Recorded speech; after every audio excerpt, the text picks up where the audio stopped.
kitab Faraid yang berjudul Irsyadun Nahid ila Ilmil Faraid, yang insya Allah semoga dimudahkan akan dibacakan dan dijelaskan oleh Alena Gurutta Dr.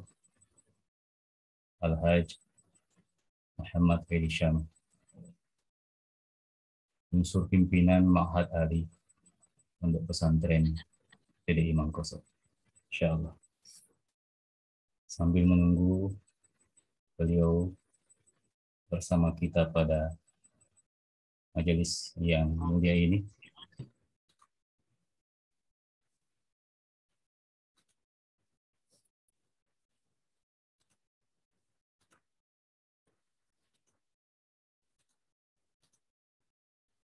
sepertinya beliau sudah ada bersama kita. Assalamualaikum ya Ustaz.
Di layar nampak telah bergabung Gurutta Dr. Edi Syam.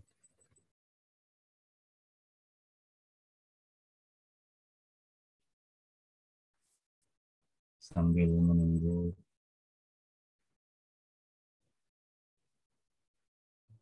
mic beliau diaktifkan.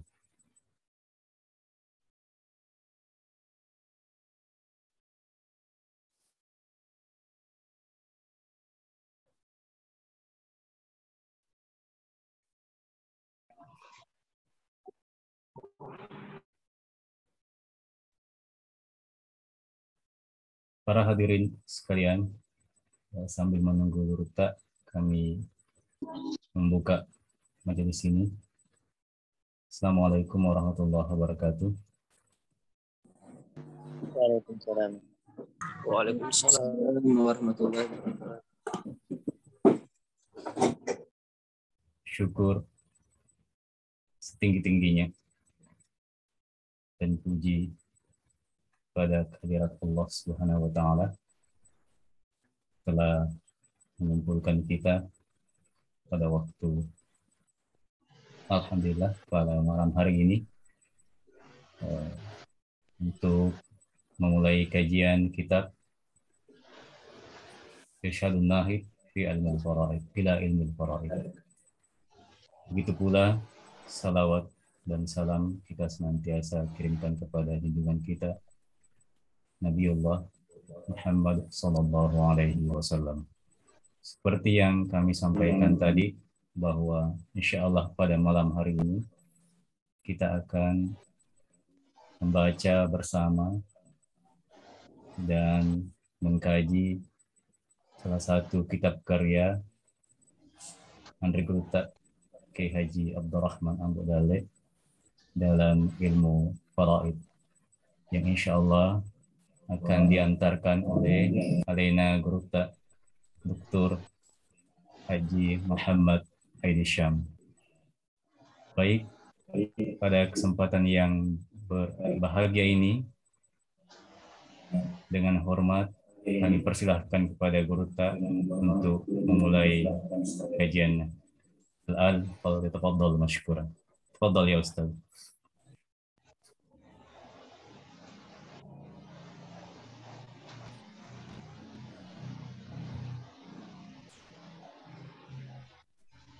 Bismillahirrahmanirrahim.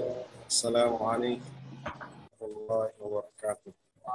Waalaikumsalam warahmatullahi wabarakatuh. Alhamdulillah alladzi 'allama bil qalam 'allama al-insana ma lam ya'lam. Wassalatu wassalamu ala asyrafil anam sayyidina Muhammadin sallallahu alaihi wasallam wa ala alihi wa sahabatihi wa atba'ihi wa ummati jami'an Islam ila akhir zaman. Subhanaka la ilma lana illa ma 'allamtana innaka antal alimul hakim. Allahumma 'allimna 'ilma ma yanfa'una wa anfa'na bima 'allamtana zidna 'ilman nafi'an wa amalan salihan wa rizqan thayyiban. Allahumma ij'alna minal ladzina yastami'una al-qawla fayattabi'una ahsana. Allahumma nawwir qulubana jami'an bi nuri kitabik wa bi nuri sunnati rasulik wa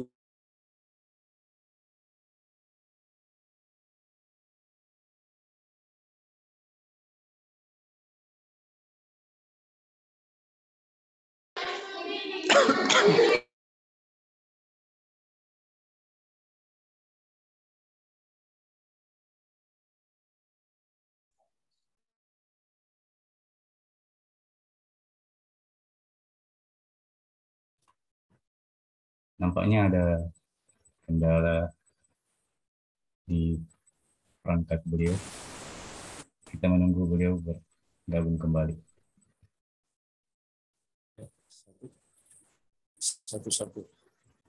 Ya. Satu-satu.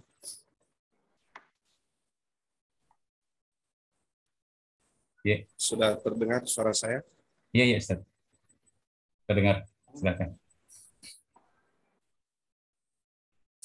Satu-satu teks. Ya, Sudah. Kedengaran, Ustaz. Kedengaran. Alhamdulillah. Kita lanjutkan doanya tadi.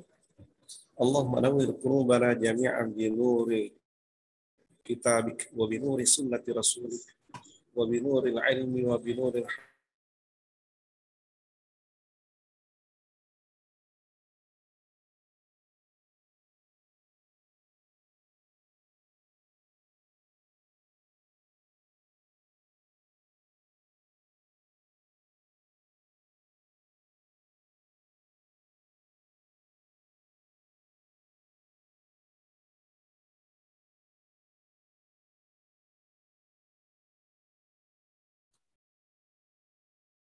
Tapi Ustaz, suaranya tidak terdengar lagi.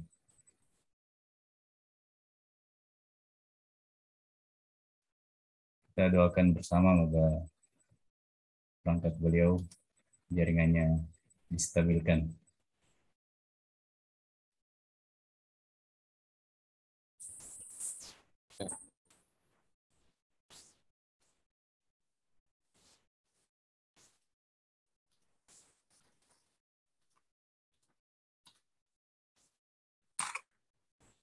satu-satu. Ya Ustaz, alhamdulillah. Dengaran.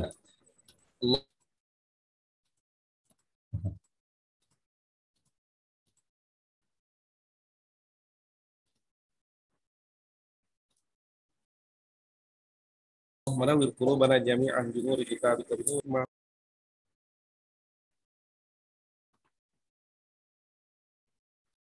Alhamdulillah. Puji syukur kita panjatkan kehadirat Yang Maha Kuasa. Selawat dan salam sejahtera kita haturkan kepada Nabiullah Muhammad sallallahu alaihi wasallam beserta para sahabat dan sanak keluarganya. Seluruh jamaah virtual yang sama kita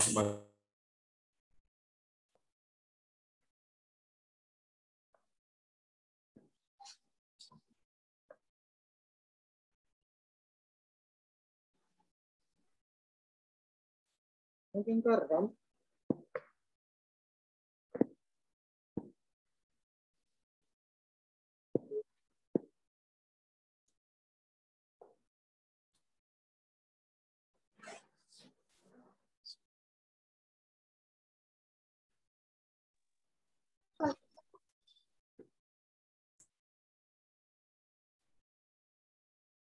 Tapi Ustaz,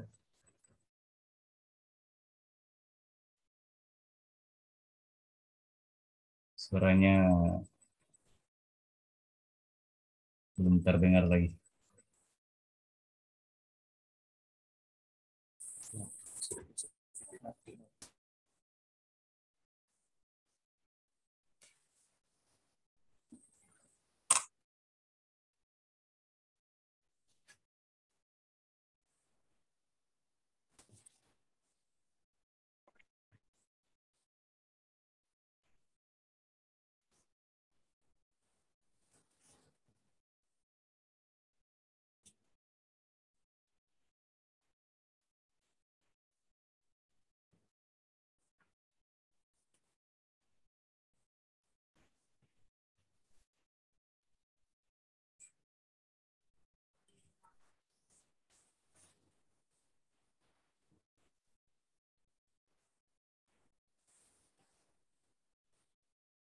ya sudah tersambung.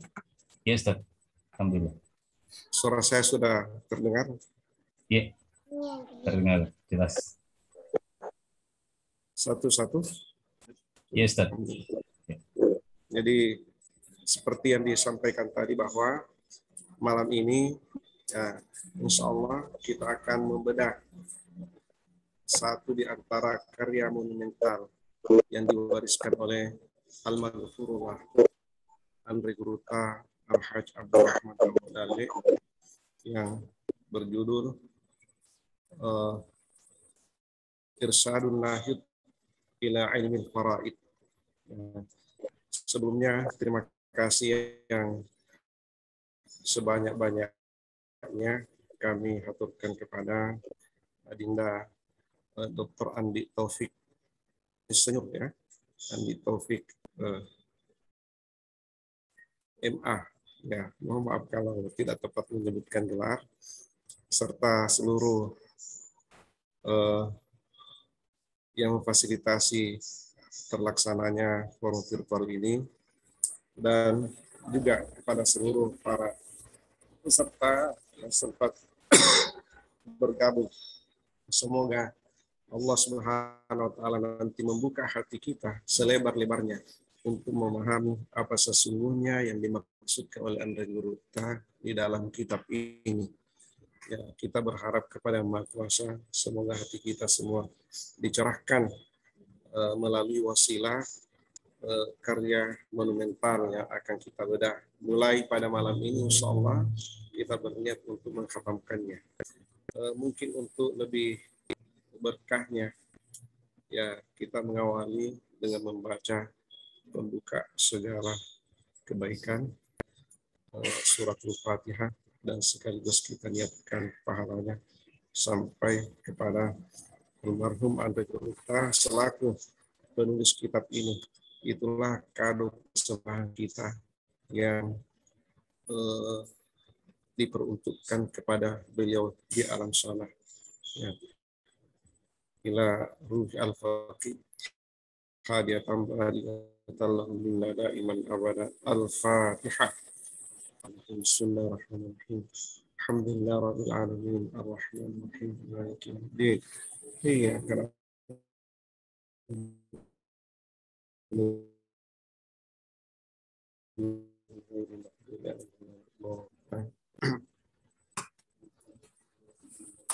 Bismillahirrahmanirrahim. Kita mulai dari membaca gurunya. Saya buka dulu.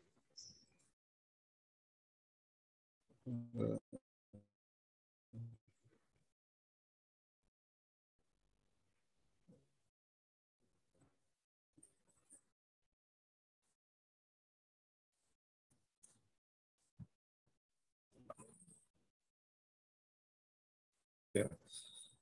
Kitab ini berjudul Kitab Irsyadun Nahid ila Ilmil Faraid. Suatu kitab yang membahas tentang irsyad an-nahid, bimbingan kepada orang yang bangkit ila ilmil faraid, untuk mengetahui ilmu faraid. Di sini seolah-olah ada kalimat yang dijatuhkan oleh Antagoruta untuk merampingkan bahasa bila ma'rifati ilmil faraid. Ya, itu tidak dilalanya. Begitu yang kami pahami. Mungkin boleh saja berbeda yang dipahami oleh jamaah virtual yang lain. Ya. Jadi, ini an-nahid, ya, kebangkitan. Dan dari kalimat ini pula yang digunakan oleh saudara-saudara kita di Nahdlatul Ulama, ya, kebangkitan ulama. Melihat judul yang diangkat oleh Antagoruta di sini Irsyadun Nahid, ya, terkesan bahwa DDI dengan NU itu tirainya sangat tipis. Ya, itulah tidak diherankan banyak sekali orang-orang DDI berkiprah di NU, dan bahkan ya di Sulawesi Selatan ini NU sebenarnya itu dibesarkan oleh DDI.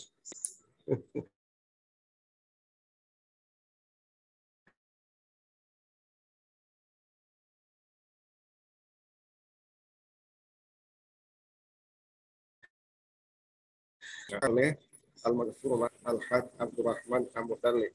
Di sini kentara bahwa yang menulis kitab ini adalah Antagoruta, bukan ditulis oleh muridnya. Andai kata ditulis oleh muridnya, tidak mungkin hanya mengatakan Al-Hajj. Ya, sekurang-kurangnya menulis di depannya Asy-Syaikh Al-Hajj Abdurrahman Amudali Ihtiram. Nah, tapi karena Antagoruta sendiri menulis buat tangannya, ya, maka beliau tidak melengketkan itu gelar Asy-Syaikh.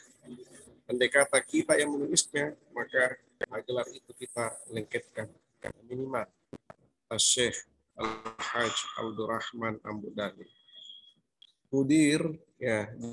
Jadi ini rupanya Antagoruta ini sudah menggunakan gelar ini, mudir madaris dari dakwah irsyad. Jadi mudir itu dalam bahasa kita adalah direktur, ya, pimpinan.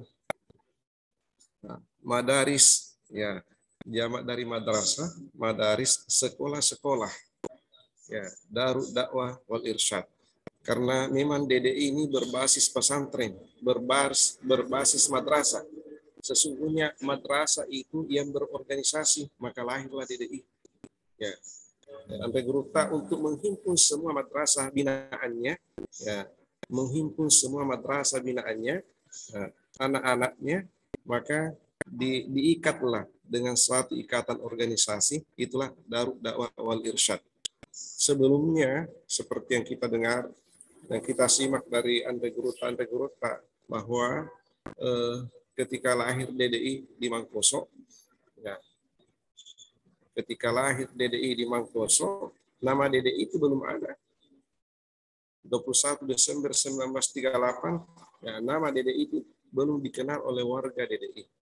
Dan mungkin juga nama itu belum terlintas di pikirannya Antagoruta.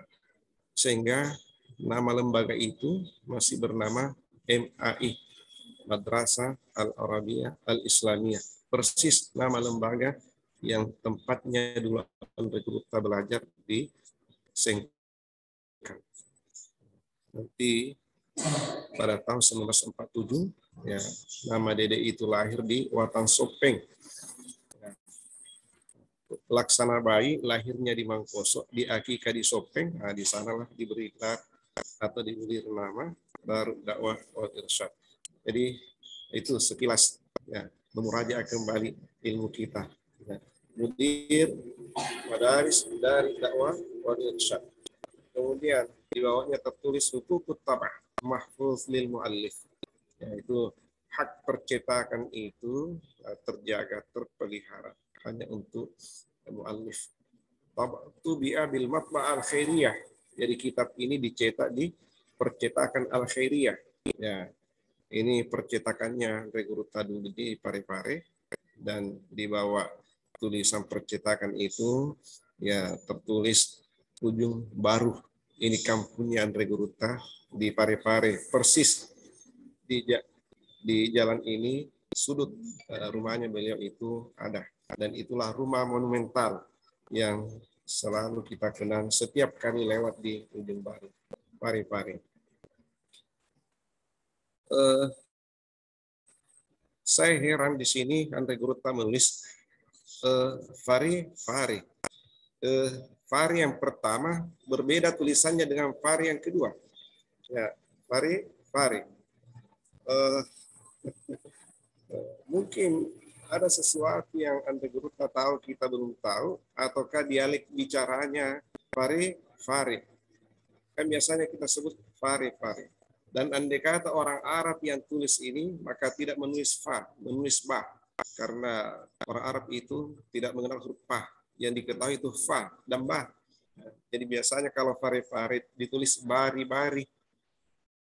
Yang lucu itu kalau tuli. Jadi itu cover bukunya Andre Guruta.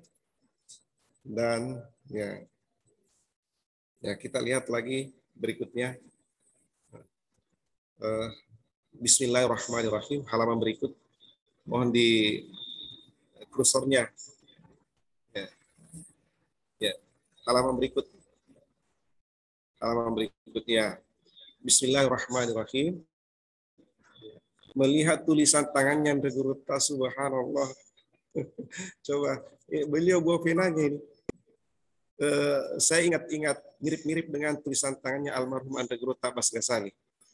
Saya dengan Adinda Andi Taufik ini masih menjumpai beliau dan belajar langsung kepada beliau ketika dulu kita masih di Mangkoso. Ya, dia sebelum berangkat ke Tondronge, ya beliau membawakan pengajian kitab Nausaraf di masjid. Ya, bayangkan di masjid dulu kita pengajian Nausaraf oleh Andre Guruta Abbas Ghazali. Ya, masih papan tulis dengan kapur yang putih itu, yang serbuk. Ya. Jadi kita baca kitabnya Guruta dan beliau langsung yang mengajarkannya. Ya, tulisan tangannya sendiri seperti ini. Ya, tulisannya almarhum Andre Guruta. Dan konon kabarnya, sedikit saya komentari, almarhum Andre Guruta Ambodale, ya karena tidak sempat kita melihat beliau menulis, kami berjumpa dengan Andre Guruta, sempat berjumpa kalau tidak salah 3 kali saya ketemu beliau. Yang keempat kalinya itu jenazahnya. Ya, sempat menyalati jenazahnya beliau ketika wafat pada hari Jumat di Makassar, tapi Sabtu pagi disalati jenazahnya di Mangkoso. Dan seingat saya, alhamdulillah, saya sempat di barisan pertama, ya, menyusup masuk barisan pertama, ya, di dekat mimbar menyalati jenazahnya almarhum Andre Guruta. Konon kabarnya Andre Guruta itu menulis dengan tangan kanannya dan juga menulis dengan tangan kirinya. Subhanallah. Ya. Terkadang kalau beliau menulis itu, papan tulis dibagi 2. Masih tulis tangan, pakai kapur serbuk yang putih. Tangan kanannya menulis bahasa Arab dari kanan ke kiri. Tangan kirinya menulis artinya dari kiri ke kanan, ketemu di tengah. Nah, dan tulisan tangannya yang kanan dan tulisan tangannya yang kiri cantiknya sama. Subhanallah. Jadi ini Andre Guruta luar biasa. Bukan hanya beliau seorang ulama, tapi juga beliau seorang seniman. Ya, beliau seni di dalam seninya tinggi di dalam melukis dan menulis, dan seninya juga tinggi di dalam menciptakan lagu. Dan konon kabarnya Andre Gurutta juga ini semasa mudanya itu seorang olahragawan. Nah, cerita ini kami dapatkan dari almarhum Andre Gurutta, Dr. Mustamil Arsyad. Beliau pemain bola, Andre Gurutta. Pada usia mudanya pemain bola. Nah, setelah sampai di Mangkoso, kami dengar cerita dari Andre Gurutta Mangkoso sendiri bahwa Peta Besi yang cerita kepada beliau bahwa awal-awal tibanya di Mangkoso itu pintar juga bikin dekorasi. Kalau ada orang menikah, Andre Gurutta itu yang buatkan dekorasi itu, kelaminannya pernikahan. Subhanallah. Jadi beliau adalah seorang ulama multitalenta. Ya, banyak sekali keutamaan, kelebihan yang beliau miliki. Ya, baik, kita baca. Bismillahirrahmanirrahim. Ya, ini bentuk tulisannya kalau tidak salah ini apa ini? Sulus ke apa?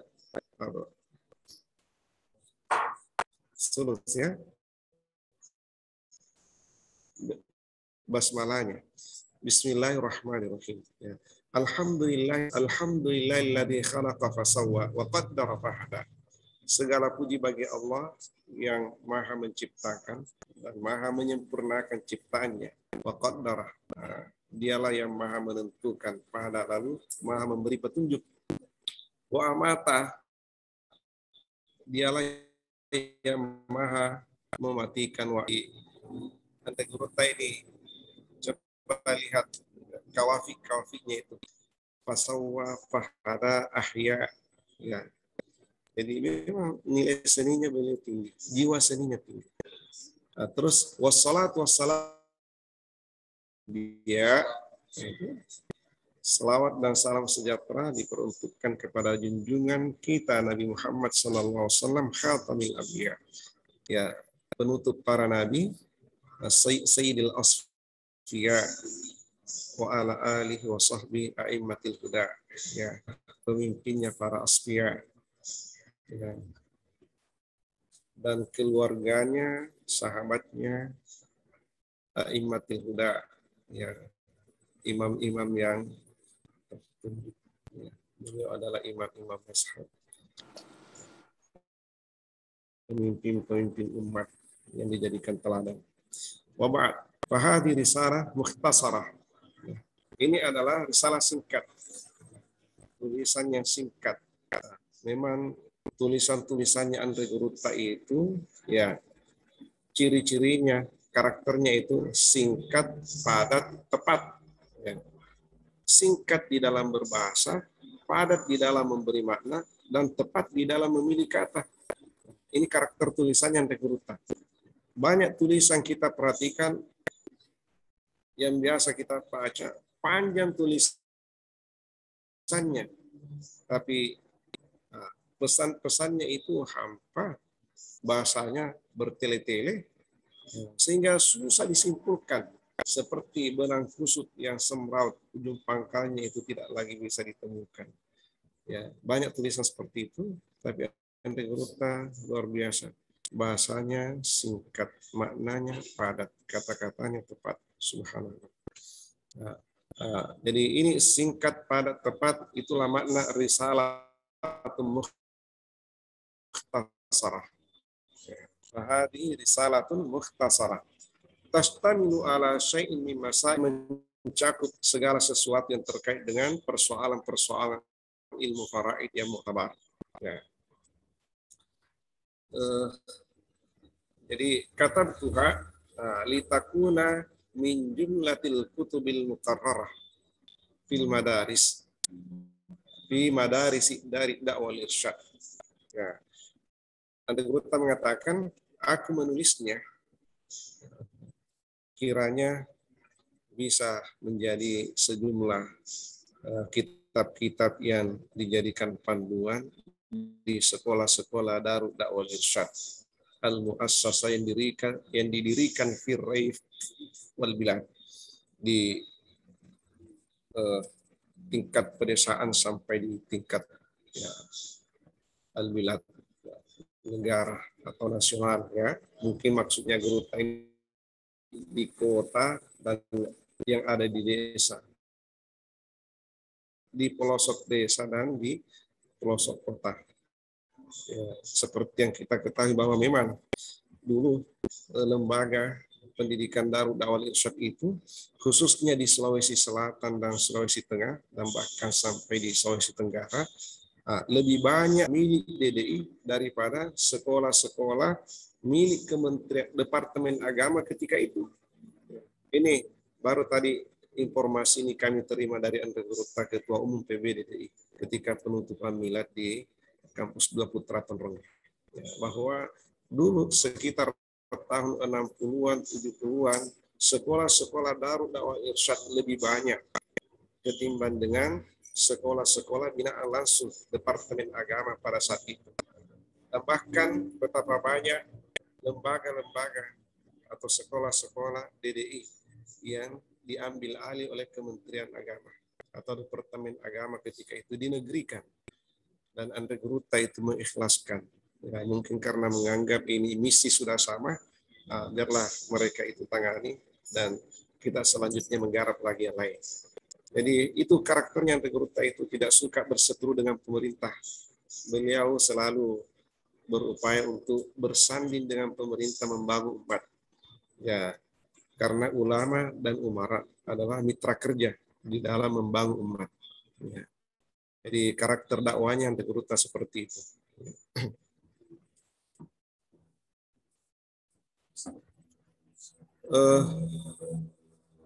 Terus wasammaituha.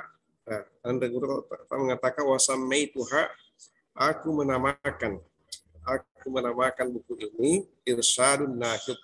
Ya, bimbingan untuk orang yang bangkit ila ilmi faraid, untuk mengetahui ilmu faraid. Ila ma'rifati ilmi faraid. Begitu yang kami paham. Hada wa arju minallah. Nah, ini aku mohon kepada Allah ayyam fa'biha at-talabah. Semoga ini bisa dimanfaatkan, semoga ini bisa bermanfaat atau dimanfaatkan oleh at-talabah, para santri, tulal abad, sepanjang masa. Wa yahdihim ila sabilil huda war rasyad. Dan semoga Allah memberi petunjuk kepada mereka menuju jalan hidayah dan rasyad bimbingan. Ini mukadimahnya Andre Gurutta yang sangat syarat dengan kalimat doa atau kalimat raja, harapan-harapan dari risalah yang singkat ini. Semoga saja manfaatnya besar dan sepanjang masa terus memberi manfaat kepada para santri, mas santri, termasuk kita sekarang ini. Mungkin berkat doanya Andre Gurutta dulu, sehingga hati kita dipanggil oleh Yang Maha Kuasa untuk membedah kitabnya melalui upaya atau mediasi dari para ustaz kita yang ada di Pondok Pesantren DDI Abrar. Kami sekali lagi menyampaikan jazakumullahu khairan katsira wa ahsana jazaa. Terus ya, kita lihat lagi halaman berikut ya. Oh, ini tertulis ujung baru. Jadi di situ bukan baru itu ya. Jadi jangan dikira itu baru, bukan. Ujung baru. Pari. Nah, jadi berapa itu? 99 Safar. 1370 Hijriah. 1370 Hijriah. Nah, berarti kitab ini jauh lebih tua dari kita semua. Saya sendiri lahir tahun 1399 Hijriah. Banyak santri tidak tahu itu tahun Hijriahnya. Nah, itu kasihan itu. Kasihan kalau tahu kalender miladiahnya, tidak tahu kalender Hijriahnya. Alhamdulillah saya tahu. Saya dilahirkan tanggal 2 Syawal tahun 1399 Hijriah. Tepatnya hari Rabu, waktu duha. Ya. Jadi sehari setelah Hari Raya Idul Fitri. Nah, jadi 1399 bertepatan dengan 6 September 1978. Nah, ini tahun berapa ini kalau 1370? Ya, ini tahun-tahun 60-an. Subhanallah. Ya. Saya pikir mungkin jamaah virtual ini belum ada yang lahir pada tahun 60-an ya. Nah, Al-Khatib ya yang menulis ya, Al-Haj Abdurrahman Amudani Al-Quruta mudir ya, beliau mencantumkan jabatannya mudir madaris dari dakwah irsyad. Beliau adalah direktur ya sekolah-sekolah Darut Dakwah wal Irsyad atau direktur lembaga pendidikan Darut Dakwah wal Irsyad. Ya. Kita ya, kursornya ke bawah lagi, halaman berikut. Ya, kita ya halaman kedua ya. Diangkat ya. Bismillahirrahmanirrahim. Ya, muqaddimah. Fi ta'rifi ilmi faraid wa mawdu'ihi wa samaratihi. Ya. Muqaddimah, pendahuluan ya. Dalam hal mengenal ilmu faraid wa mawdu'uhu, objek kajiannya, wa samaratuhu, dan buahnya atau faidahnya, manfaatnya. Ya. Kita melihat melalui kalimat yang singkat ini, rupa-rupanya Andre Guruta ini juga tahu metodologi, sekalipun sangat sederhana ketimbang dengan metodologi yang dianut oleh dunia akademik hari ini. Tapi saya pikir kalau kita belajar filsafat ilmu, ya ini tercover ini. Ya, karena ilmu secara filosofis itu kan hanya terbagi 3. Secara global ya, ada kajian apa itu ontologis, ada epistemologis, dan ada aksiologis. Jadi ontologis itu ya pengertian dan sekitarnya. Epistemologis itu tentang teori-teori. Ya. Kemudian aksiologis itu tujuannya. Anda Guruta menyebutkan ta'rif, aspek ontologisnya itu. Maudu, aspek epistemologinya. Samaratuhu, aspek aksiologinya. Subhanallah. Jadi luar biasa ini Guruta ini. Beliau sepertinya pernah juga belajar filsafat ilmu. Ya, subhanallah. Jadi ilmu itu memang harus jelas apa pengertiannya, kemudian jelas orientasi kajiannya apa, kemudian manfaat mempelajarinya apa. Ya, nanti ditemukan ketiga aspek ini, baru pengetahuan itu bisa diposisikan sebagai ilmu. Kalau tidak, bukan ilmu itu, pengetahuan saja. Kalaupun ada yang mengatakan ilmu itu ilmu yang sesat, ya. Ilmu yang sesat tidak pantas untuk dipelajari. Ini yang Guruta memenuhi syarat-syarat ilmiah dulu sebelum melanjutkan kajiannya. Jadi ta'rifu ilmi al-faraid wa mawdu'uhu wa samaratuh. Subhanallah. Sekarang kita lihat bagaimana penjelasan yang Guruta ya dengan karakter bahasanya itu singkat, padat, tepat ya. Ya, singkat bahasanya, padat maknanya, tepat pilihan katanya. Nah, coba lihat lagi. Ilmu faraid. Nah, ini seolah-olah ini jawaban dari pertanyaan yang mengatakan ma huwa ilmu faraid. Nah, langsung beliau menjawab huwa fiqhul mawaris. Huwa fiqhul mawaris. Ya, ilmu faraid itu adalah fiqhul mawaris, fikih yang berbicara tentang kewarisan. Fikih yang membahas tentang aturan kewarisan di dalam Islam. Jadi seperti yang pada umumnya kita ketahui, yang pernah belajar di madrasah, di pondok pesantren, yang lebih khusus kalau di Mangkoso jelas. Mereka pasti mendapatkan ini sejak madrasah sanawiyah. Ya, itu kita belajar matnu rahibiyah, di situ ada apa? Pembahasan faraid tapi dalam bentuk bait. Ya. Jadi fikul mawaris itulah ilmu faraid. Kenapa dikatakan faraid? Karena di dalamnya yang menonjol di bahas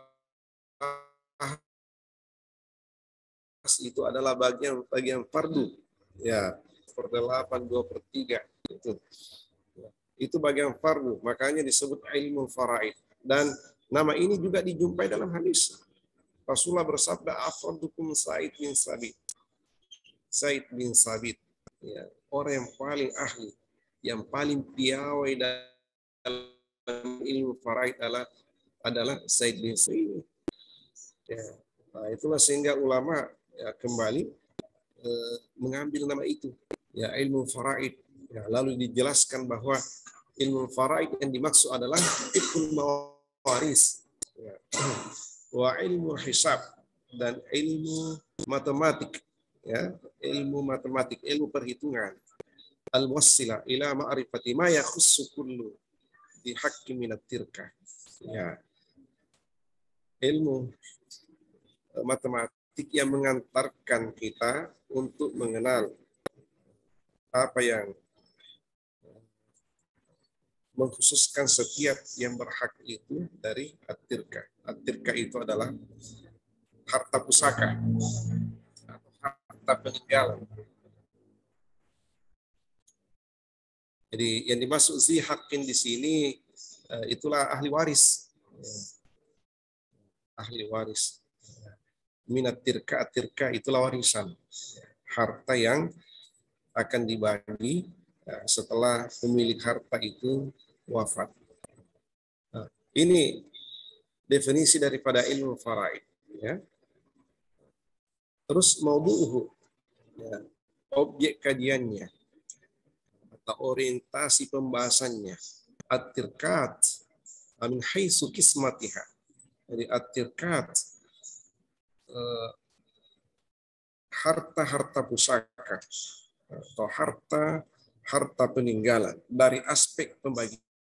Jadi orientasinya ilmu faraid itu menampilkan tata cara membagi harta warisan.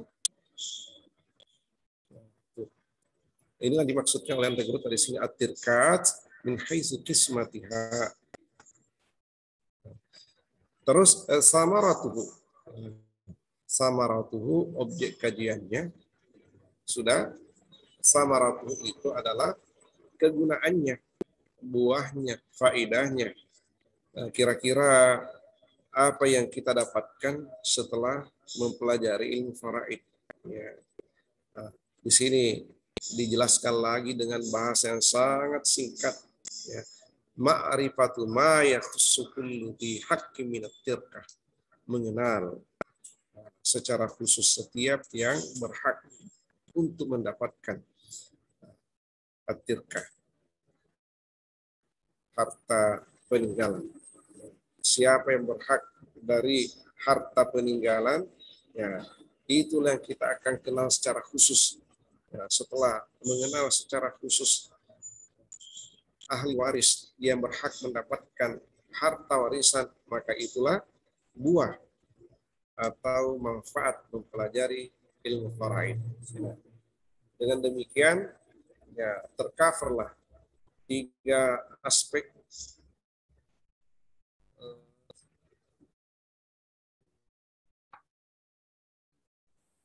syarat pengetahuan itu untuk dikatakan ilmu, ya, yang disampaikan oleh Andre Kuruta pada halaman kedua ini. Terus berikutnya halaman, ya, bisa dibawanya lagi. Ya, kita baca dulu satu pembahasan, ya. Mungkin nanti kita sisakan waktu untuk sesi tanya jawab, sesi diskusi maksud saya. Ya, karena yang hadir di sini, ya, adalah para ustaz-ustazah. Yang jelas yang namanya ilmu faraid bukanlah ilmu yang asing bagi kita semua. Mereka yang sudah tiba di tingkat sekolah tinggi, apalagi mereka yang sudah sarjana, selagi basicnya dari madrasah dan pesantren DDI, ya faraid ini insya Allah pasti pernah ketemu. Ya. Tinggal mereview atau memurajaah, ya merefresh kembali ingatan kita. Sekarang kita lihat paslon wa fihi mabahis, ya. Di dalam pasal ini terdapat beberapa pembahasan. Al-mabhasul awal fil huquqi al-muta'alliqah bi tarikah. Ya. Fil huquqi al-muta'alliqah bi tarikah. Tentang hak-hak yang terkait dengan harta peninggalan.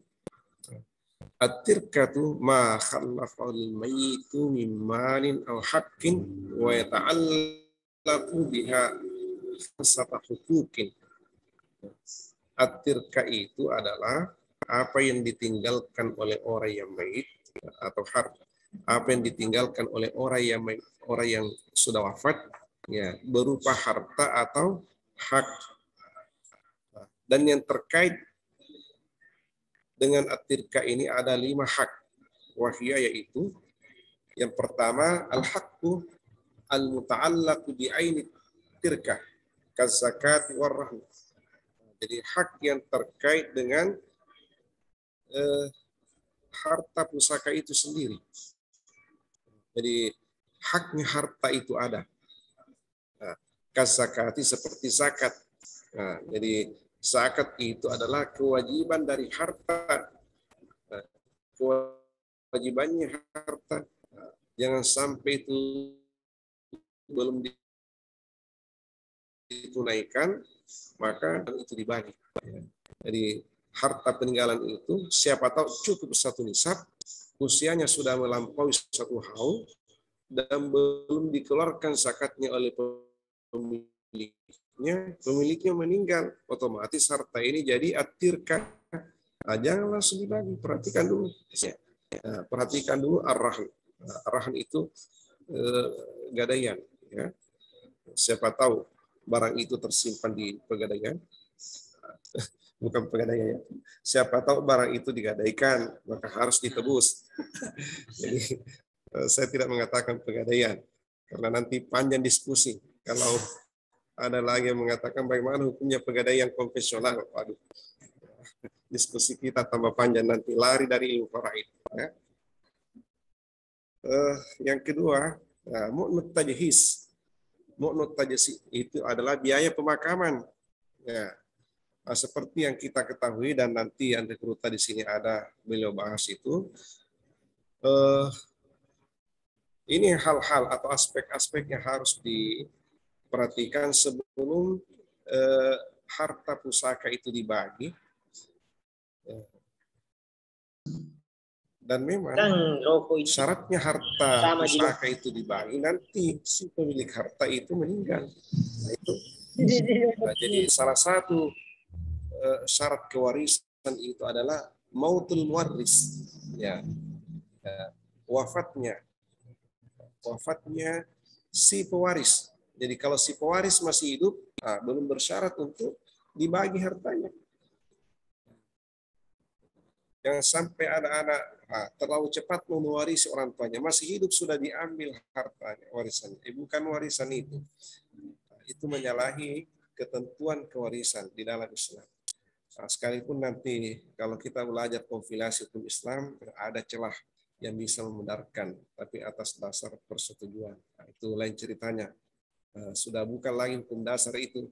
Nah, itu hukum yang sudah diintervensi oleh fenomena masyarakat Indonesia, ijtihad ulama Indonesia. Jadi kalau hukumnya yang orisinil itu memang kewarisan itu syaratnya nanti setelah si pewaris ini meninggal. Jadi bukan si pewaris itu yang mengatur harta warisnya, bukan. Itu diaturkan nanti oleh Jadi yang kedua mu'nut tajhiz, biaya pemakaman. Pemakamannya si pewaris ini bil ma'ruf. Ya. Nah, ini Andre Guruta memberi catatan. Jadi mu'nut tajhiz yang dimaksud ini bil ma'ruf, secara ma'ruf. Apa yang dimaksud ma'ruf? Min ghairi israfin wala tikari. Ya, tidak berlebih-lebihan. Yang wajar-wajar saja, yang pantas-pantas saja. Jadi ma'ruf itu ya yang dimaksudkan oleh Andre Guruta biaya pemakaman yang pantas. Jangan yang berlebih-lebihan. Jangan sampai ada orang wafat, orang meninggal, didatangkan artis dari Jakarta untuk selawat badar. Jadi lalu biayanya itu diambil dari atirkannya. Ini berlebihan, israf. Ya. Tidak perlu artis dari Jakarta, dari Mangkuso saja, dari Abrat saja, ya kalau hanya selawat badar. Nah, itu pun orang masih berdiskusi lagi bagaimana hukumnya selawat badar Pak ketika mengantar jenazah. Kan itu panjang cerita. Jadi meninggalkannya itu jauh lebih baik. Nah, oleh karena itu adalah perbuatan israf yang terlalu banyak, ya, menguras biaya yang tidak jelas peruntukannya apa, hanya melahirkan banyak pendapat polemik di antara kita, sementara ada hal-hal yang sangat pantas, ada hal-hal yang sangat mulia, tidak diperselisihkan oleh ulama, kenapa tidak dibawa ke sana. Misalnya saja kalau kelebihan biaya, kenapa biaya itu, biaya untuk mendatangkan artis, mendatangkan tim salawat badar, ya dikumpul saja, baru disumbang masuk ke Ma'had Ali. Atau disumbangkan ke pondok pesantren Abrat, BDI Abrat. Ya, itu lebih bermanfaat. Ya, hampir tidak ada ulama mengatakan itu salah. Ya, habis polemik. Dan kita yakin insya Allah itu jauh lebih bermanfaat. Jadi di sini Ante Guruta mengatakan bil ma'ruf. Ya, mu'nut tajhiz tapi bil ma'ruf. Nah, yang pantas-pantas saja. Terus yang ketiga, ad-duyun al-mursalati zimmati ay al-mutlaqah fi ta'alluqiha bi aini tirkah. Jadi yang terkait dengan utang piutang yang terlepas dari tanggungan, artinya secara mutlak. Terkait dengan bi aini tirkah, ya harta pusaka itu sendiri. Jadi seseorang yang ada sangkutan utang piutangnya harus diselesaikan dulu. Penyelesaiannya diambil dari hartanya. Jadi aspek yang pertama tadi, kalau ada zakatnya keluarkan, ada hartanya yang digadaikan, ya itu tebus. Ya, itu al-haqqu al-mutbi'aini tirka. Yang kedua mu'nut tajhiz, mungkin ambulans disewa, ya, tim yang ditugaskan untuk menggali kuburan disewa, ya, kemudian ya perangkat-perangkat jenazah semua itu dibeli. Nah, inilah masuk mu'nut tajhiz ini. Ya. Kemudian yang ketiga, hutang piutangnya harus diselesaikan. Ya. Berikut yang keempat, al-wasiyah bisulusin ma baqiya fama dunahu ya li ghairi warisin. Al-wasiyah itu wasiat itu, pesan, ada pesannya. Ya, sepertiga dari sisa harta. Jadi sepertiga dari sisa harta, sisanya poin pertama, kedua, dan ketiga. Ya. Itu tidak boleh melewati sepertiga. Sepertiga saja, pamadunahu, atau kurang dari sepertiga, ya. Sepertiga ke bawah. Nah, itu diperuntukkan li ghairi warisin, kepada kerabat yang tidak termasuk ahli waris. Ya. Rasulullah mengatakan la wasiyata li warisin. Ahli waris itu tidak berhak untuk mendapatkan kewarisan. Karena kapan demikian nanti mendapatkan bagian yang ganda. Ya, bagiannya sebagai ahli waris dan juga bagiannya sebagai penerima wasiat. Nah, maka Rasul langsung memberi batasan bahwa la wasiyata li warisin. Tidak ada wasiat bagi ahli waris. Nah, jadi inilah yang ditegaskan oleh Antagoruta atau 5 ya. Ini masih ada di bawahnya. Digeser lagi kursornya. Masih ada. Antagoruta menyebut di atas 5. Nah, ini baru 4 ini. Berarti masih ada di bawah. Di halaman 3 ya. Sedikit lagi. Ya. Yang kelima ini adalah al-irsu al-mujarrad sababu anil mani'. Ya, kewarisan yang terlepas sebabnya dari penghalang kewarisan. Jadi ada itu wayamna'u syakhsa minal mirasi wahiduhu min ailalin salasi. Itu waqatlu waqtilahu dini fafham falaysa syakku kal yakin. Ya, masih ingat baitnya barangkali. Ya, kita dulu kalau tidak hafal itu dicubit ya. Asbabul mirasil warasalasa kullu yufidu ra'bahul wirasa wa hiya nikahu wa wala wa nasab wa ba'dahunna lil muwarisis sabab. Itu asbabul miras. Kalau mawani'ul miras, inilah wa yamna'u syakhsa minal mirasi wahiduhu min ailalin salasi riku wa qatlu wa ikhtilafu dini fafham falaysa syakku kal yakin. Ini sinkron dengan aspek yang kelima ini. Ya, kewarisan yang terlepas sebabnya dari yang menghalangi terjadinya kewarisan. Jadi penyebab terhalangnya seseorang untuk mendapatkan kewarisan itu ada 3. Al-mani', mawani', yaitu rikun, statusnya sebagai budak. Budak itu bukan ahli waris dari majikannya. Justru majikan yang ahli waris dari budaknya kalau dia merdekakan. Itulah wala. Rikun wa qatlun, pembunuhan. Jadi kalau kalau terindikasi maksudnya terbukti dia penyebab kematian dari si pewaris, maka langsung di-cut. Nah, batal kewarisannya. Ikhtilafuddin itu adalah perbedaan agama. Jadi Islam tidak menganut kewarisan lintas agama. Ya. Rasulullah sallallahu alaihi wasallam menegaskan dalam hadis sahih riwayat Muslim, la yarisul muslimu al-kafira wala al-kafiru al-muslimah. Ya, orang kafir tidak boleh mewarisi orang Islam, dan begitu pula sebaliknya, orang Islam tidak boleh mewarisi orang kafir. Jadi perbedaan agama menjadi pemutus terjadinya saling waris mewarisi. Ya, sekalipun antara anak dengan orang tua dengan anak, suami dengan istri, ini yang repot. Nikah lintas agama. Ya, nikah lintas agama, ya seperti ada artis itu yang tidak perlu saya sebut namanya karena terlalu ketinggalan kalau orang belum tahu siapa artis yang dimaksud.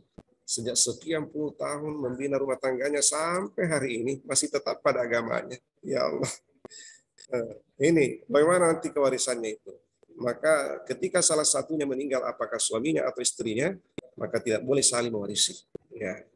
Menurut teksnya ini hadis, dan pada umumnya ulama berpegang pada teks hadis ini.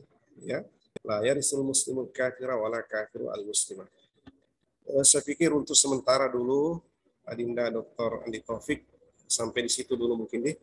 Nah, mungkin di akhir sesi ini ada pertanyaan-pertanyaan, selanjutnya nanti kita akan berdiskusi. Ya, kami kembalikan kepada moderator. Terima kasih banyak Ustadz atas pemaparan dan antarannya membaca kitabnya Antagoruta yang begitu banyak hikmah dan pelajaran yang kita dapat pada malam hari ini. Baik kepada para hadirin yang ikut pada kajian majelis kita malam ini, kami persilahkan dengan hormat jika ada hal yang ingin didiskusikan, baik itu secara langsung berkomunikasi via Zoom atau via chat, kami persilahkan. Sambil menunggu para hadirin yang ingin merespon,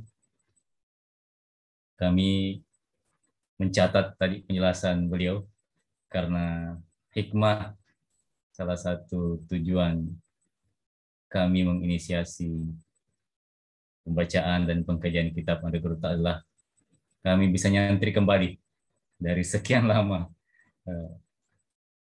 kita telah membaca ilmu tentang faraid ini. Alhamdulillah sekian puluh tahun baru bisa membaca langsung dan mengkaji langsung kitabnya Andri Geruta. Yang dijelaskan tadi oleh Geruta bahwa sanya ada 5 hal hak tentang tirka itu. Yang pertama, hak harta itu sendiri, baik zakat ataupun gadai.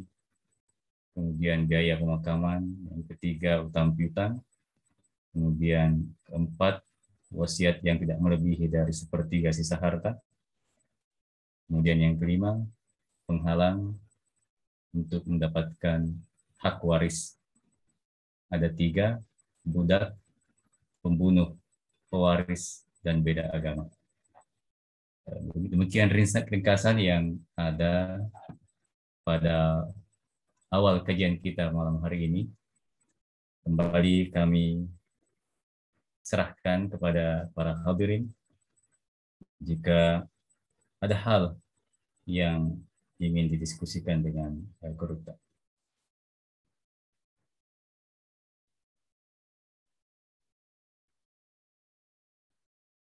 Oh, silakan. Ada mahasantri dari Mahat Ali yang mengacungkan tangan. Kami persilahkan. Silakan.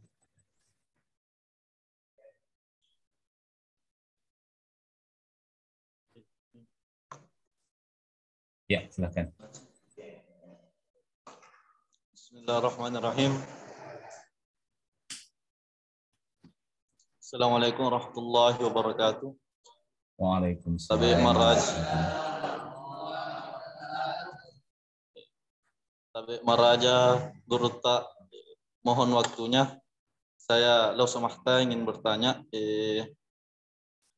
Saya lihat tadi dalam kitabnya Uang Alina Tomolik Bita Andre Geruta Abdurrahman Ambok Dalle, dalam susunan pembahasan tentang faraid, beliau menyusun pembahasan aul, terus pembahasan tashih, lalu rad. Nah, dalam yang kami baca di dalam kitab-kitab yang lain itu, kalau pembahasan antara aul dan rad selalu berdampingan. Tapi kenapa Andre Geruta di sini membahas aul terus tashih, terus ba'da tashih seperti tamasul, tawafud, tadayun sama tadahul. Terus dia membahas rad.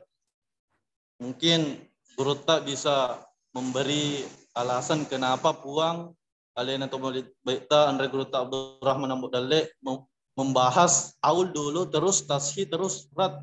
Tapi di dalam kitab-kitab yang lain masalah aul dan rad itu selalu berdampingan. Sekian. Assalamualaikum warahmatullahi wabarakatuh. Baik, terima kasih untuk lebih berharga waktu. Kami persilahkan kepada Geruta untuk langsung menjawab pertanyaan dari salah seorang mahasantri Mahat Ali. Tafadhal, ya Ustaz. Terima kasih. Ya, terima kasih kepada Ananda Muhammad Yadri. Kami perkenalkan dulu, itu tadi anak kita yang bertanya itu putranya Geruta Kiai Haji Muhammad Asy'ari di Tonronge. Oh, Masya Allah. Masya Allah. Jadi mungkin jamaah virtual yang lain belum kenal. Iya. Yang alumni Tonronge itu tahu persis siapa beliau. Nah. Rata sanad ilmu kewarisan kita itu melewati beliau. Nah, ya. Jadi kita alumni Tonrong ini yang belajar ilmu faraid, sanad keilmuan kita dalam ilmu faraid itu melewati. Dan tadi yang bertanya itu adalah putranya. Oh, Masya Allah. Jadi dia bertanya kepada muridnya, ayahandanya, Ayahandanya. guru kita semua. Sebenarnya ini pertanyaannya belum belum sampai kita sentuh ya. Itu pada halaman berikutnya nanti itu. Ya, ditanyakan kenapa Andre Guruta di dalam menulis tashi, aul, dan rat itu terpisah. Biasanya aul dan rat itu selalu saja berdempetan.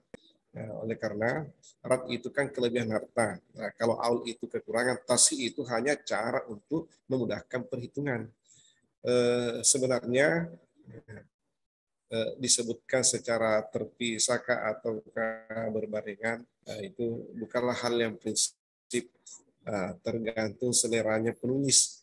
Nah, mungkin Andre Guruta juga mau menampilkan yang lain supaya tidak terkesan kitabnya beliau ini seperti Matnur Rahidiyah atau kitab-kitab faraid yang lain.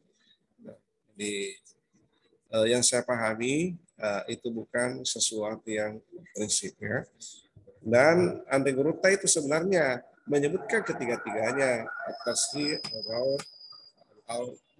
ar-rad dulu baru al-aul. Jadi rad dan aul itu cara untuk membagi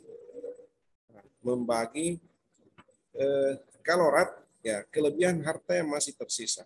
Kalau aul kekurangan harta yang mesti dibagikan kepada masing-masing ahli waris. Ya, bagiannya ahli waris itu terlalu tinggi, sementara harta itu yang relatif sedikit dari pembaginya. Nah, tapi ada caranya supaya yang sedikit itu tetap terbagi dengan tidak mengurangi volume bagian masing-masing ahli waris. Nah, itulah aul. Kalau rad itu kebalikannya. Jadi kalau rad itu kebalikannya. Adapun tadi disebutkan apa tadi itu tawafuk, tadakhul, tamasuk, tabayu, ya, itu nanti di babul hisab itu perhitungan ya.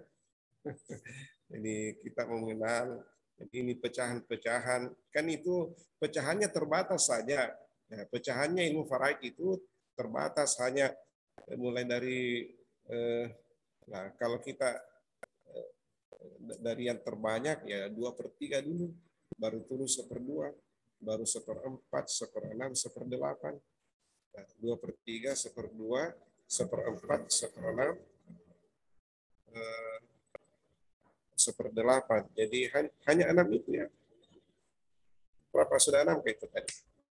2/3, 1/2, 1/3, 1/4, 1/6, 1/8. Itu saja. Itu terus berulang-ulang. Selain dari 6 pecahan ini baki. Al-Sabah. Ya, jadi insya Allah nanti kita akan lihat lagi seperti apa Andre Guruta mengulas persoalan yang sebenarnya panjang ini tapi dirampingkan. Nah, inilah hebatnya Andre Guruta ini. Rata-rata kitab-kitab faraid kan tebal. Tapi kenapa ilmu yang tebal itu disederhanakan bahasanya oleh Andre Guruta? Dan seolah-olah ketika kita nanti tamati faraid ini, semua pembahasan pokok ilmu faraid itu tercover. Inilah kehebatannya beliau itu. Jadi insya Allah semoga Allah membuka hati kita, ilmu yang sangat dalam ini nanti ya bisa kita sedikit-sedikit itu masuki ya, sehingga poin-poin penting ya, minimal poin-poin penting yang terkait dengan ilmu faraid itu kita bisa kenal insya Allah. Mungkin masih ada ya, kalau waktu masih tersisa ya. Masih ada Ustaz, ada yang tadi via chat. Boleh. Tapi Guruta mohon pencerahan 5 hal hak-hak yang berkaitan dengan tirkah tadi ini. Ini tertib atau tidak tertib secara urutan? Fadhal Ustaz.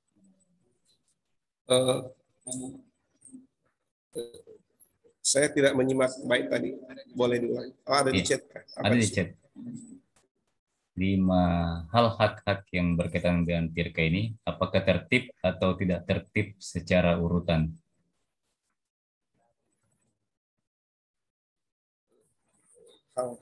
hak yang berkait dengan tirka ini tertib atau tidak tertib secara urutan. Ya. Oh iya, bisa dibuka kembali, bisa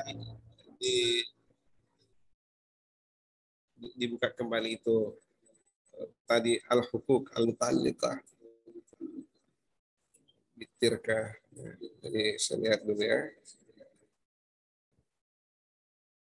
Ya ini fil hukuk al-muta'alliqah bitirka. Jadi apakah yang disebutkan antegeruta ini tersusun secara tertib ya?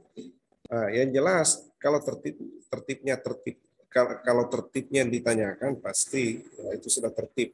Nah, cuma mungkin yang dipertanyakan apakah urutannya ini sudah sesuai dengan skala prioritas. Ya, maksudnya yang diletakkan di nomor 1 itu itulah prioritas utama. Kemudian berikutnya. Nah, mungkin seperti itu pertanyaannya ya. Jadi 5 komponen ini sebenarnya ya 5 komponen ini kalau kita perhatikan ya sudah seperti itu. Sudah seperti itu. Nomor 1 itulah prioritas utama. Al-haq al-muta'alliqa bi'aini tirka. Jadi kazakati apa ini warahmi. Jadi kenapa zakat itu kan kewajiban kepada Allah. Nah, itu hukukullah itu. Haknya Allah. Jadi pantas kalau antegeruta di sini menempatkan pada prioritas yang pertama, nomor 1. Kemudian berikutnya mu'nat tajhiz. Nah, ini juga prioritas setelah zakat. Nah, jadi kenapa? Karena ini biaya pemakaman. Jangan sampai itu tidak selesai jenazah berangkat. Nah, jadi mesti berarti kalau ini tidak selesai itu utang-utangnya siapa itu? Utangnya jenazah. Di dalam hadis itu dikatakan apa itu ya? Nafsul mu'mini mu'allakun hatta yuqda dainuhu. Katanya nyawanya orang beriman itu tergantung sampai utangnya itu dilunasi. Jadi ini termasuk mu'nat tajhiz, biaya pemakaman itu, biaya pengurusan jenazah ya. Biaya pengurusan jenazah itu prioritas kedua setelah zakat. Jadi ini hukukul janaiz. Kalau yang pertama tadi itu hukukullah. Terus ini adiyun, ya utang piutang, prioritas ketiga. Yang keempat itu wasiat. Jadi wasiat ini kan terkait dengan pemberian. Kalau utang piutang di atas itu pembayaran. Jadi masih lebih diprioritaskan melunasi utang, kemudian menunaikan wasiat. Lalu yang kelima ini yaitu al-mujarrad sababuhu bi anil mani'. Jadi ini hanya memberi warning kepada kita bahwa perhatikan ada hal-hal yang terkait dengan larangan-larangan untuk mendapatkan warisan. Siapa tahu yang bersangkutan terjebak pada 3 perkara itu. Kalau tidak silakan bagi kewarisannya. Setelah 4 perkara di atas itu sudah ya diselesaikan. Perkara yang kelima ini hanya warning, ya penegasan. Ya, lihat wa yamna'u syakhsa minal mirasi wahidu min ilalil salasi. Apakah dia termasuk salah satunya rikun waqatu waqtilafudi? Ya, kalau tidak terlepas dari ketiga-tiganya ya silakan bagi kewarisannya. Jadi antegeruta menulis di sini dari aspek 1, 2, 3, 4, 5 seolah-olah seperti ketika Allah Subhanahu wa taala di dalam surah At-Taubah itu ayat 60 ya menggariskan mustahiquz zakat. Innamas shadaqatu lil fuqara'i wal masakin wal 'amilina 'alaiha wal mu'allafati qulubuhum wa fir riqab wal gharimin wa fi sabilillah wa ibnis sabil. Itu 8 aspek. Menurut Imam Syafi'i urutannya itu berdasarkan skala prioritas. Ini yang antegeruta juga 5 aspek urutannya itu kita baca ya juga berdasarkan skala prioritas. Seperti itu yang kami pahami. Ya, terima kasih. Dinantur. Ya, baik Ustaz. Kami persilahkan selanjutnya kepada Ustaz Abdul Rahim yang mengacungkan tangan. Tafadhal, Ustaz.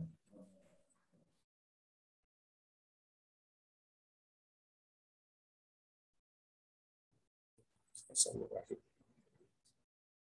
Tapi Mikta di-on-kan dulu. Ya. Assalamualaikum warahmatullahi wabarakatuh.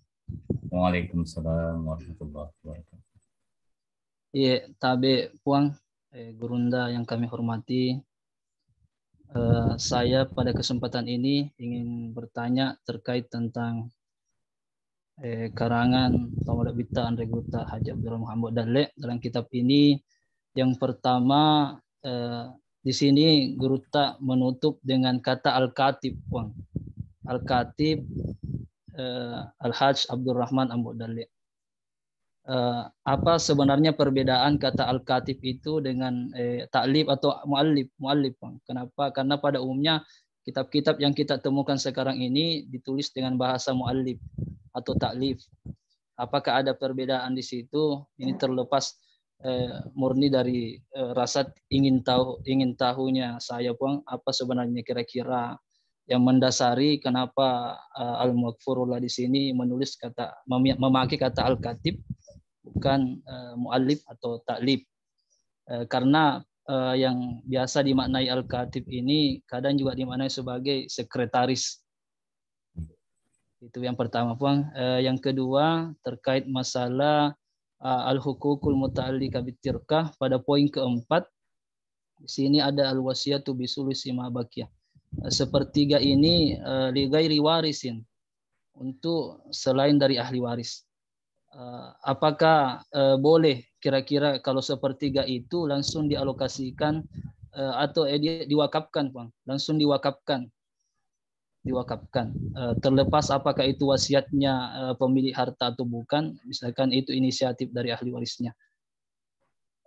Diwakafkan sepertiga ini, tidak dibagi ke orang-orang yang mungkin fakir, miskin dan sebagainya, tapi diwakafkan langsung. Dan kalau misalkan si ahli waris tidak tahu bahwa atau tidak menjalankan wasiat ini, bagaimana hukumnya, Bang? Kalau misalkan sepertiga ini tidak diberikan kepada yang lain. Iya, mungkin ini Bang yang saya sempat kedepankan pada pertanyaan saya pada kesempatan ini.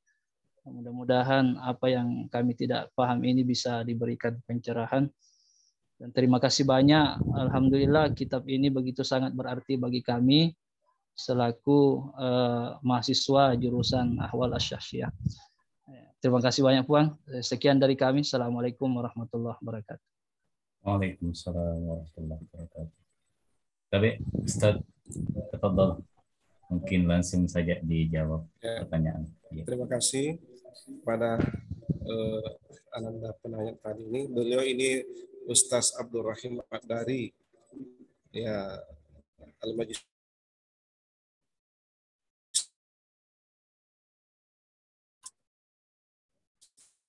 agama Islam Asy'ariyah, kan?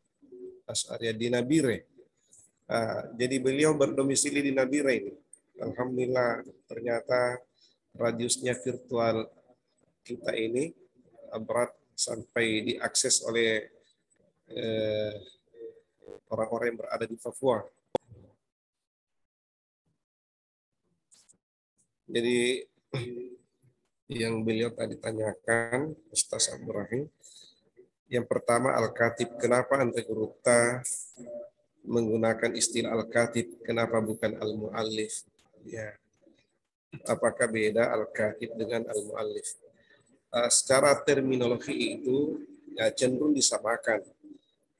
Al-Katib itu penulis, Al-Mu'allif itu penyusun. Tapi secara etimologi berbeda. Ya. Penulis dengan penyusun ya tidak persis sama.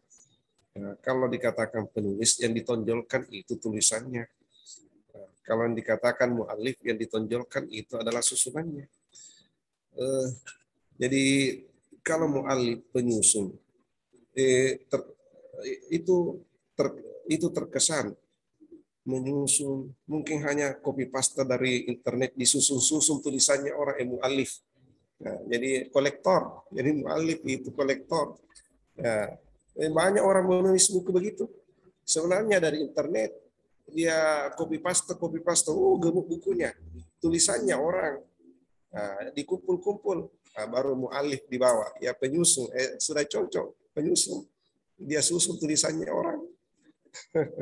Jadi ini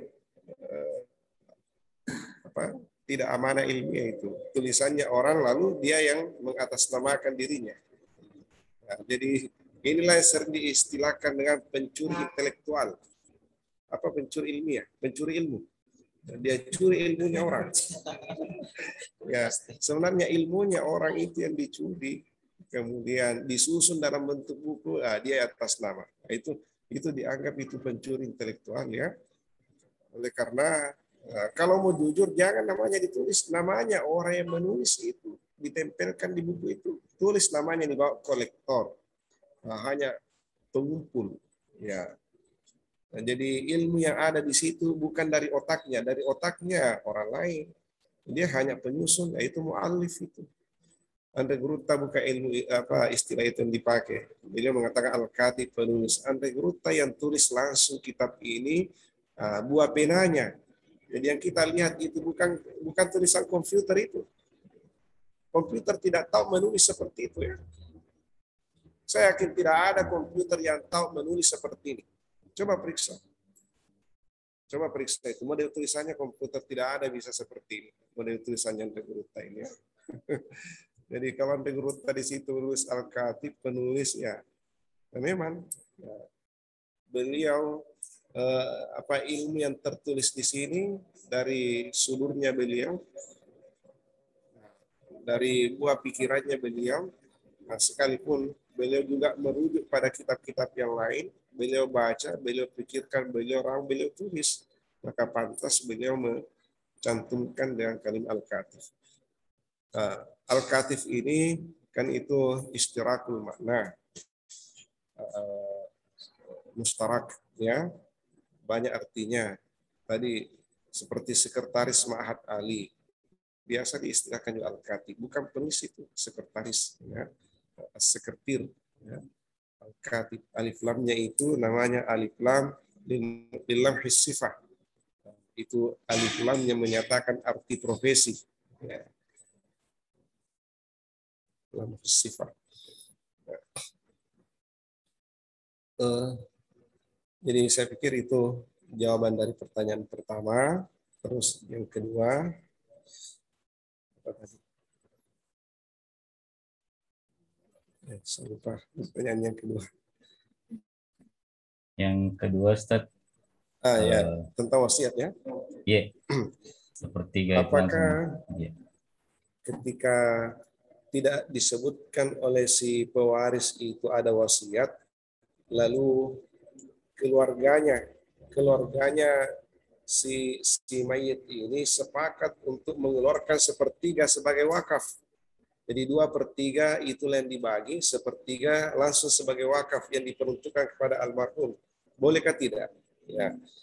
Ini tergantung kesepakatan ahli waris. Kalau mereka sepakat, jangankan 1/3, semuanya pun boleh. Kalau sepakat.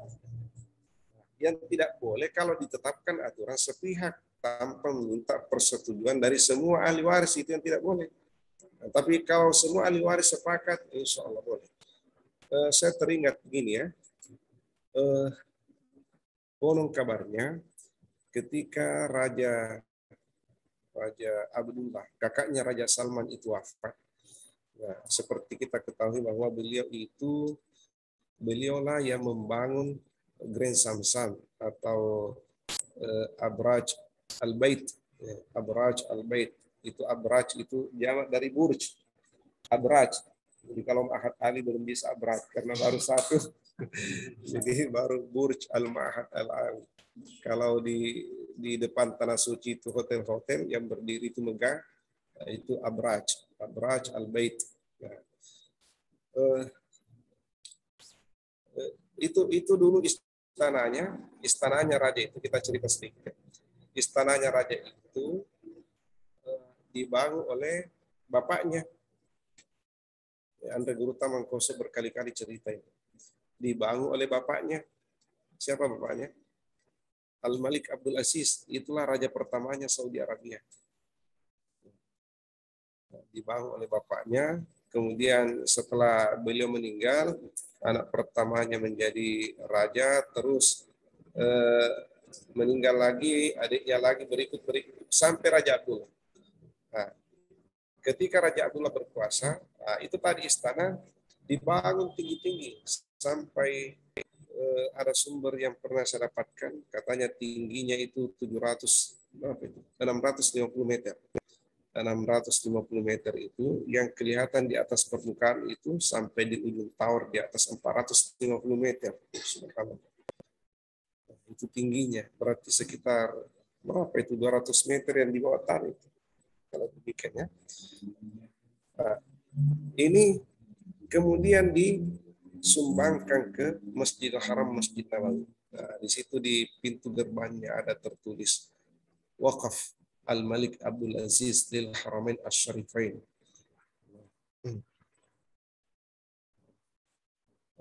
Lalu alhasil ketika beliau wafat, ketika Raja Abdullah ini wafat, dikumpulkan hartanya. Ternyata harta yang beliau tinggalkan ini at-tirkah.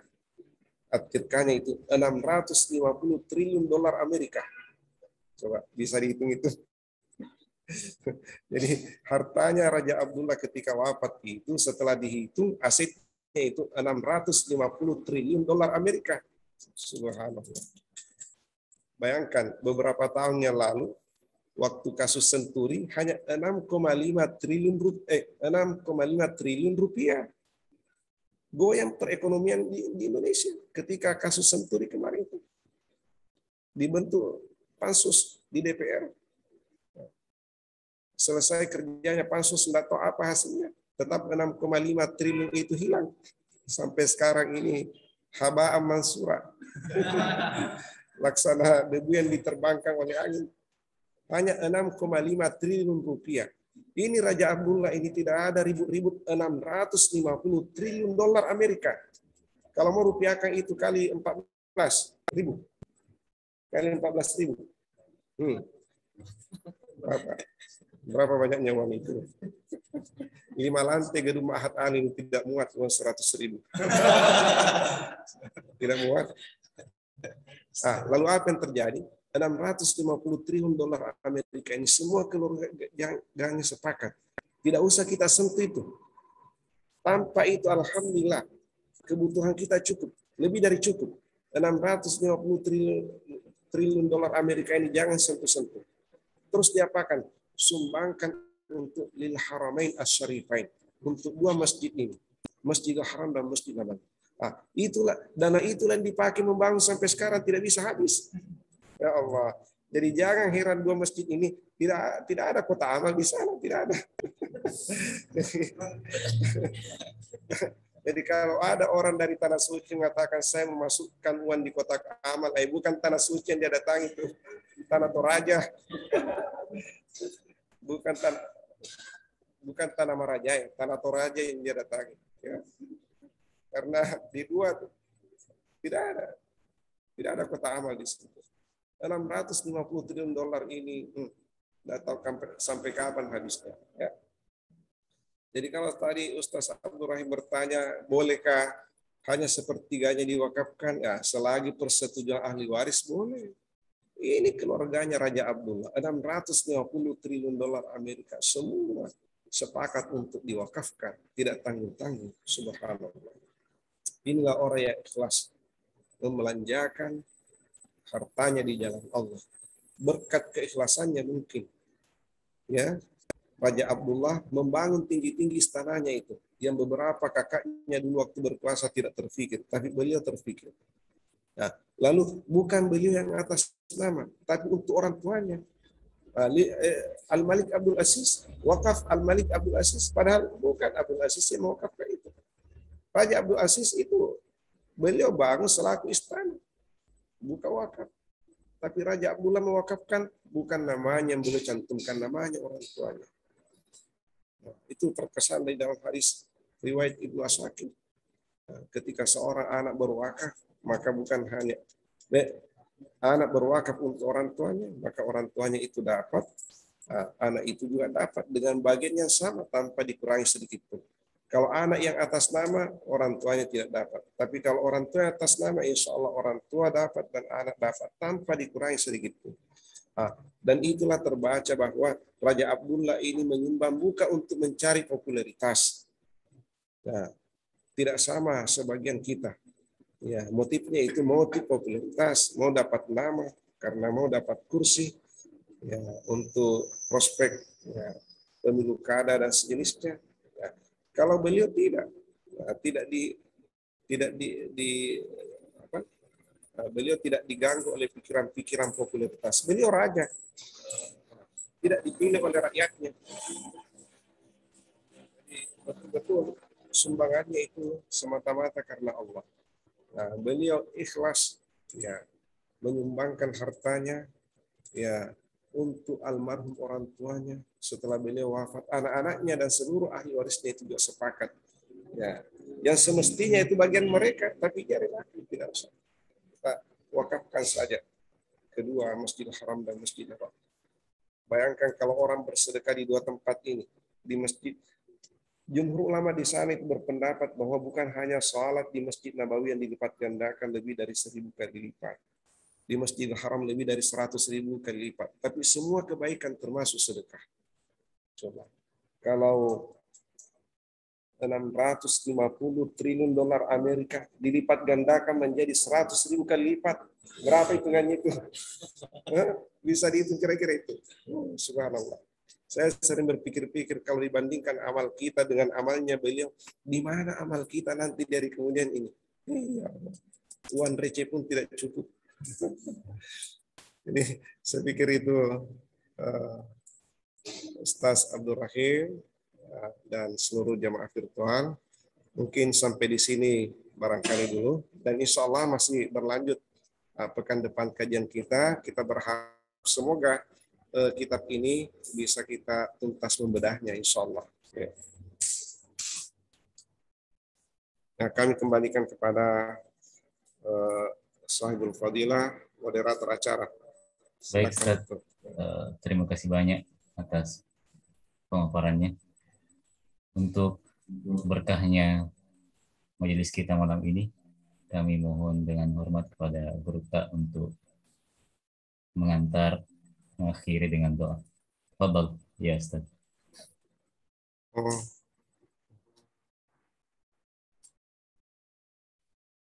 Jadi insya Allah untuk berkahnya forum kita ini, kita akan tutup dengan doa Ad-Dariyah yang ditulis oleh Al-Mukarram Andre Gurutta, Ketua Umum PB DDI.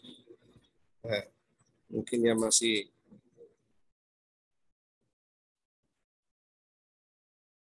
boleh dibuka barangkali ya. Doa Dariyah, boleh.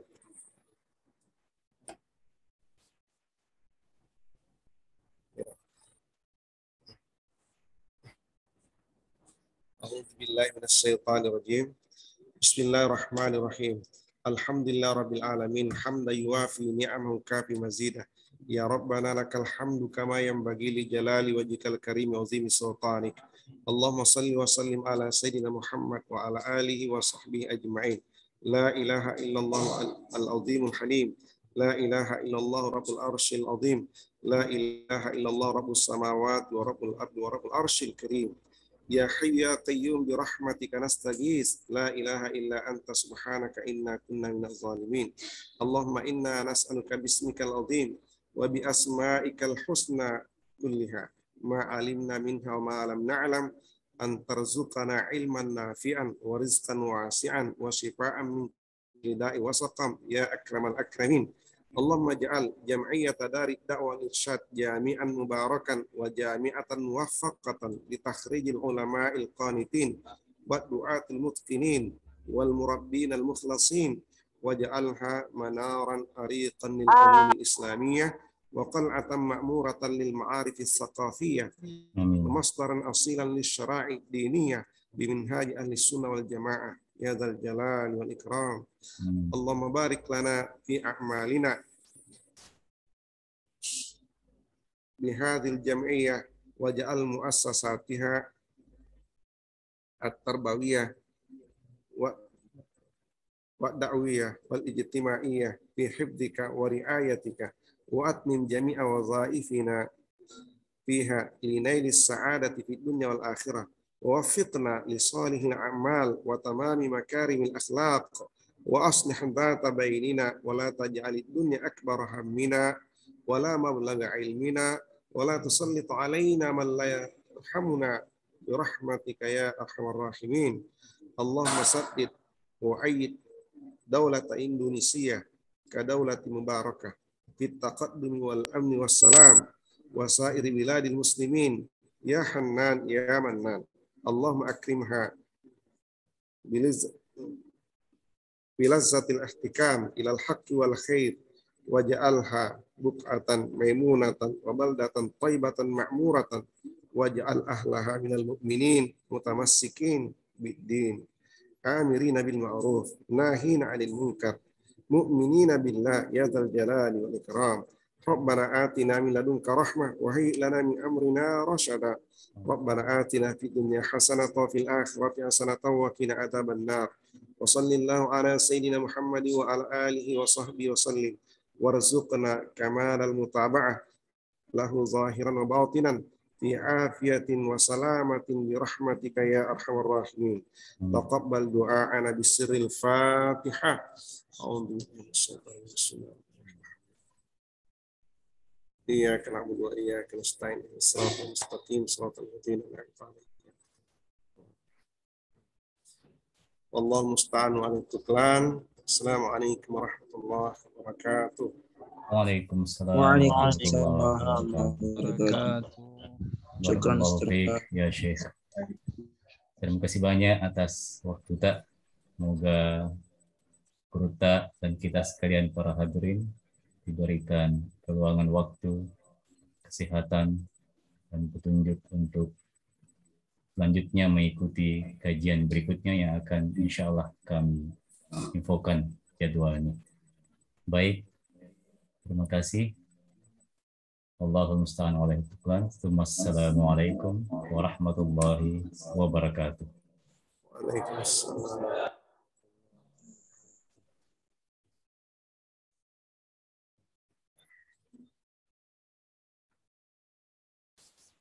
Terima kasih Ustaz.